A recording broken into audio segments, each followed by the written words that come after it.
किसान साथियों, धान की फसल में बालियां लंबे करने का फार्मूला आज की इस वीडियो में बताएंगे। बहुत ही सस्ती चीज़ में कम लागत में आपको यहां पर बालियां लंबे कर सकते हैं, मोटी कर सकते हैं और दाने वज़नदार किसान भाइयों हो सकते हैं। किसान भाइयों, जब फसल हमारी लगभग 50 से 60 दिन के ऊपर पहुंच चुकी होती है, उस समय हमारी गबोट अवस्था प्रारंभ हो जाती है, यानी बालियां बनना चालू हो जाती हैं। तो यहाँ पर एक सबसे अच्छा फार्मूला है कि आप बालियां कैसे लंबे कर सकते हैं, कैसे मोटी कर सकते हैं और कैसे दाने वज़नदार बन सकते हैं। सबसे पहले किसान भाइयों, कई कारण हमारे हो सकते हैं जिसकी वजह से हमारी बालियां छोटी रह जाती हैं। जिसका पहला कारण किसान भाइयों है खेत में पर्याप्त नमी ना होना। दूसरा कारण किसान भाइयों है पोटाश की कमी। किसान भाई क्या करते हैं, कभी कभी मतलब जब फसल हमारी रोपाई से लगभग 40 से 50 दिन तक अच्छी वहाँ पर नमी बना कर रखते हैं, लेकिन जब बालियाँ निकलना शुरू हो जाती हैं, यानी गबोट अवस्था जिसे तने में बालियाँ बनना शुरू हो जाती हैं, उस समय खेत में नमी नहीं रहती है।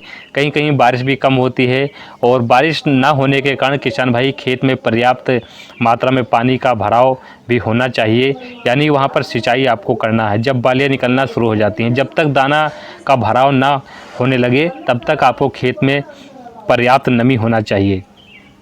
उस टाइम पर किसान भाइयों अगर थोड़ी सी लापरवाही कर देते हैं तो बालियाँ हमारी छोटी हो जाती हैं, लंबी कम होती हैं और दाने भी वज़नदार नहीं बन पाते हैं। कभी कभी देखते होंगे बालियाँ हमारी सफ़ेद निकल आती हैं, वाइट कलर की बालियाँ निकल आती हैं और दाने भी कुछ दाने का भराव होता है, कुछ दाने खाली रह जाते हैं। इसका प्रमुख कारण है खेत में नमी पर्याप्त ना होना। दूसरा कारण किसान भाइयों है पोटाश की कमी, क्योंकि पोटाश से ही हमारी जो दाने का भराव है अच्छी प्रकार से होता है। दाने में दुग्धावस्था जो दूध बनता है वो भी पोटाश की कमी से किसान भाइयों अच्छी प्रकार से नहीं बन पाते हैं। तो पोटाश यहाँ पर किसान भाइयों ज़रूर आपको इस्तेमाल करना चाहिए।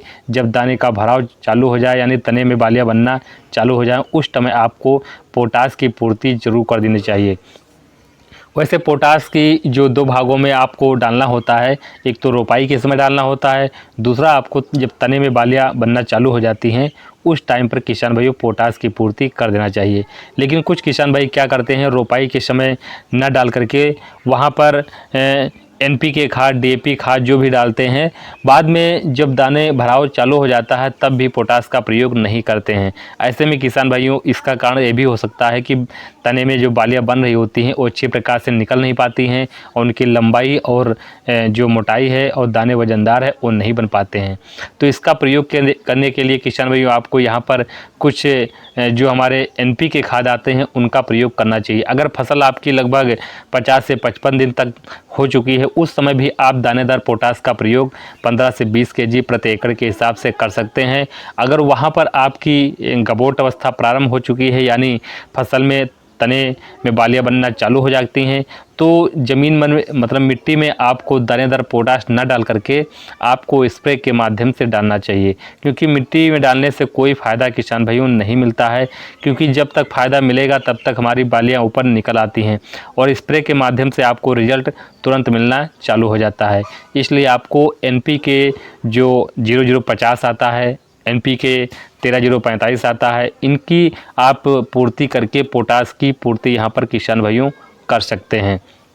अगर डोज की बात करें, मैं पिछले कई वीडियो में बता चुका हूँ कि 1 से 1.5 kg आपको डालना है। साथ में बोरान की मात्रा लगभग 100 ग्राम या 120 ग्राम बोरान की मात्रा लेना है। इससे ज़्यादा आपको नहीं लेना है, क्योंकि इससे ज़्यादा अगर बोरान की मात्रा हो जाती है तो वहाँ पर हानिकारक प्रभाव पड़ता है। पत्तियाँ वहाँ पर जली जैसी लगती हैं, क्योंकि बोरान से हमारी पत्तियाँ वहाँ पर जल जाती हैं। तो इसकी मात्रा भी किसान भाइयों आपको अच्छी प्रकार से डोज लेना है, बहुत ज़्यादा डोज नहीं लेना है। जो मैंने बताया है उसी प्रकार से आप डोज ले सकते हैं।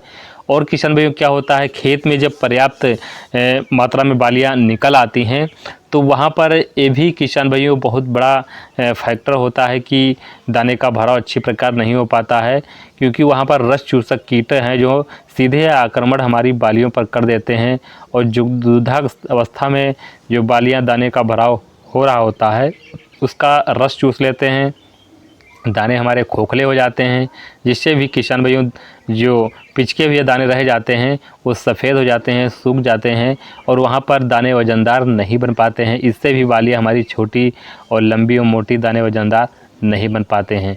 तो इसके लिए किसान भाइयों यहाँ पर आपको जब तने में बालियाँ बनना चालू हो जाती हैं उस समय NPK 0.34 फास्फोरस का सबसे ज़्यादा आवश्यकता होती है। तो फास्फोरस में 52% पाया जाता है।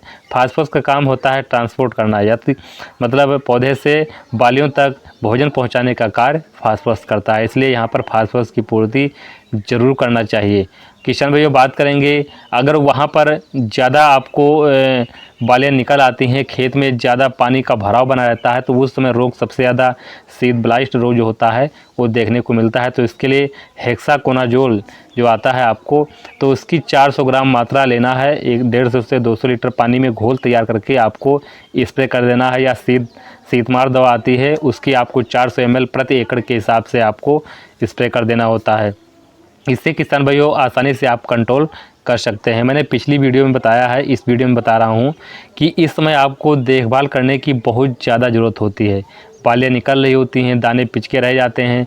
दाने किसान भाइयों क्या चाहिए, वज़नदार बने, ठोस दाने जब बनेंगे तभी अच्छी सी पैदावार किसान भाइयों देखने को मिलेगी। 1 बीघे में लगभग 7 से 8, 8.5, 9 कुंटल प्रति बीघा के हिसाब से आप धान की पैदावार ले सकते हैं। मैं जो पिछली साल धान की पैदावार लिया था 7.5 से 8, पौने 8 कुंटल प्रति एकड़ के हिसाब से धान की पैदावार किसान भाई देखने को मिलती। नॉर्मल पैदावार तो लगभग 6.5 से 7 के बीच में किसान भाई उगा लेते हैं, पैदावार हो जाती है। लेकिन अच्छी पैदावार आपको यहाँ पर अगर लेनी है तो अच्छी प्रकार से वहाँ पर देखभाल करना होगा। जो भी हमारे खेत में कीट लगे हैं या किसी पोषक तत्व की कमी है तो उसकी आपको पूर्ति ज़रूर करनी होगी, तभी आपको बम्पर शानदार तरीके से उत्पादन किसान भाइयों में मिलेगा। किसी प्रकार की अगर समस्या आ रही है तो नीचे आप कमेंट कीजिए, और फसल आपकी कितने स्टेज पर पहुंच चुकी है और बालियाँ निकल रही हैं उसमें किसी प्रकार की समस्या है तो नीचे कमेंट कीजिए। और जो भी किसान चैनल पर नए हैं उनसे रिक्वेस्ट है चैनल को सब्सक्राइब कीजिए, वीडियो पसंद आने पर लाइक कीजिए, अन्य किसानों को भी शेयर कीजिए। मिलेंगे अगली वीडियो में। नमस्कार।